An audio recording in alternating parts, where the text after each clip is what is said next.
Assalamualaikum warahmatullahi wabarakatuh, teman-teman pendengar berita ekonomi dunia dari YouTube channel Aidil Ifar. Selamat bergabung. Nah, sekarang Aidil bakalan bacain berita ekonomi hari ini. Kira-kira ada berita apa? Sebenarnya tadi udah record, tapi ini harus record ulang karena tadi lupa sama tekan tombol recordnya nih. Nah, kali ini Adil ngontennya ulang, so kita bakalan baca berita tentang ramalan Jokowi, Sri Mulyani, dan IMF tentang ekonomi dunia di tahun 2023 itu bakalan gelap. Kenapa bisa gelap ya? Nah, ayo kita baca beritanya. Nah, kelihatan ya teman-teman ya? Oke, nah. Jadi IMF itu apa? Dana Moneter Internasional atau International Moneter Finance ya. Ke singkatannya finance kayaknya kalau nggak salah ya. Kalau salah tolong dikoleksi di kolom komentar. Nah, sekarang kita baca nih. Jadi IMF, Jokowi dan juga Menteri Keuangan Sri Mulyani telah membeberkan proyeksi suram terkait dengan prospek ekonomi global pada tahun 2023. Tidak tanggung-tanggung, IMF menyematkan istilah gelap signifikan dalam proyeksinya. Direktur Pelaksana IMF Kristalita Georgieva Rabu 13 Juli 2022 mengungkapkan, perang Rusia dan Ukraina menjadi pemicu utama. Kondisi ini telah mengerek laju inflasi global hingga meningkatkan angka kemiskinan dan memperluas bencana kelaparan. Ini akan menjadi 2022 yang sulit dan mungkin 2023 yang lebih sulit dengan peningkatan resiko resesi, tulis Georgieva dilansir oleh AFP. Dampaknya, IMF harus memangkas proyeksi pertumbuhan global menjadi 3,6%. Kami memperingatkan ini bisa menjadi lebih buruk mengingat potensi risiko penurunan beberapa dari risiko dan telah terwujud dan berbagai krisis yang dihadapi dunia semakin meningkat, katanya. Prospeknya tetap sangat tidak pasti. Yang termiskin akan terkena dampak paling parah. Tambahnya seraya menyebut ketidakstabilan sosial yang juga akan terjadi. Georgieva menambahkan, tugas dunia yang terpenting saat ini adalah memerangi lonjakan harga. Selain itu, langkah untuk mengimbangi dampak perang dan pandemi menjadi prioritas utama. Hal ini bisa ditangani dengan mengucurkan bantuan keuangan multilateral dan mengurangi beban utang. Mengurangi utang adalah kebutuhan mendesak, terutama di negara berkembang dan berkembang dengan kewajiban dalam mata uang asing yang lebih rentan terhadap pengetatan kondisi keuangan global, jelas Georgieva. Dalam tulisannya, Georgieva mengungkapkan bahwa peluang terjadi resesi terbuka. Nah, ini ada datanya, foto pertumbuhan ekonomi. IMF telah memberikan peringatan bagi ekonomi terbesar dunia, yaitu Amerika Serikat. Selasa, lembaga itu menyebut resesi semakin sulit untuk dihindari oleh Washington.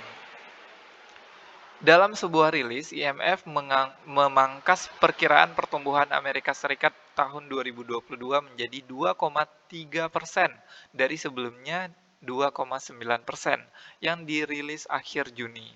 Karena data terbaru menunjukkan melemahnya belanja konsumen.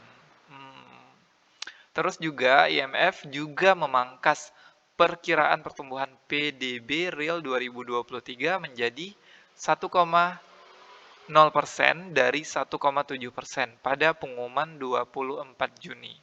Pemangkasan ini dilakukan karena lembaga ini bertemu dengan pejabat Amerika Serikat untuk penilaian tahunan kebijakan ekonomi Amerika Serikat. Nah, ini kita bakalan bacain peringatan dari Jokowi. Ancaman kegelapan pada ekonomi global pun telah dibaca oleh Presiden Jokowi. Dia menegaskan bahwa dunia telah menghadapi kondisi yang sulit karena berbagai konflik geopolitik yang terjadi saat ini.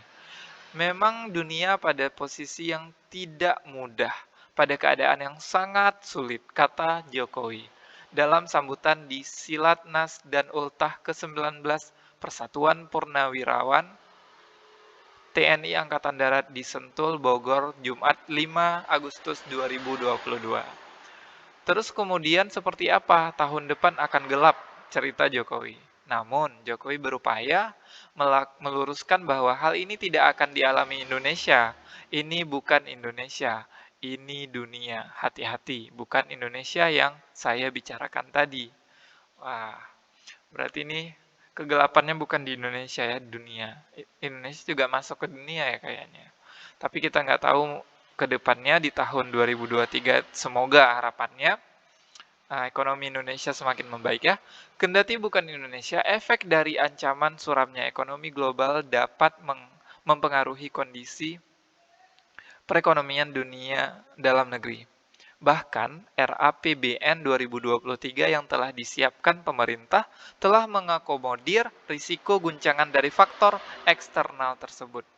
Hal tersebut telah disampaikan oleh Menteri Keuangan Sri Mulyani selepas sidang kabinet beberapa waktu lalu. APBN 2023 didesain harus bisa tetap menjaga fleksibilitas dalam mengelola gejolak yang terjadi, tegasnya. Presiden meminta APBN dijaga agar sehat, tambah Sri Mulyani. Pasalnya, pelemahan pertumbuhan serta inflasi yang naik telah mengancam perekonomian global. IMF bahkan memperkirakan inflasi negara maju dan negara berkembang akan berada pada level 9,9%. Wow, tinggi banget ya. Angka ini naik sekitar 0,8% tase poin. Tingginya inflasi akan mendorong bank sentral di negara-negara di dunia untuk memperketat kebijakan moneter dan likuiditasnya. Seiring dengan langkah tersebut, negara berkembang akan menyaksikan capital outflow dan menimbulkan volatilitas di pasar uang. Sri Mulyani pun menjelaskan bahwa pemerintah harus kembali bergandengan tangan dengan otoritas moneter Bank Indonesia. Ini yang harus kita kelola. Kami bersama Pak Gubernur meramu kebijakan fiskal dan moneter secara fleksibel, efektif dan kredibel, tegasnya. Oke, inilah berita tentang gelapnya ekonomi tahun 2023. Itu sebenarnya secara menyeluruh dunia ya teman-teman.